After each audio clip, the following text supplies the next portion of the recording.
Your brain is sabotaging you, and it thinks it's helping. Here's the truth. Your brain's number one job isn't your success, it's your survival. Every time you try something new, a hard conversation, a new skill, putting yourself out there, your amygdala fires like you're facing a predator.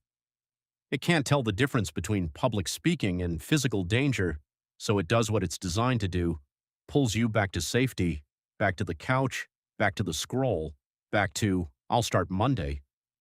That's not weakness, that's biology. But here's what changes everything. Discomfort isn't a red flag, it's a growth signal. Every rep at the gym tears muscle fiber. That's not damage, that's the mechanism. Same with your brain. That resistance you feel right before a hard workout, a cold DM, a scary pitch, that's your comfort zone stretching. If it felt easy, you wouldn't be growing.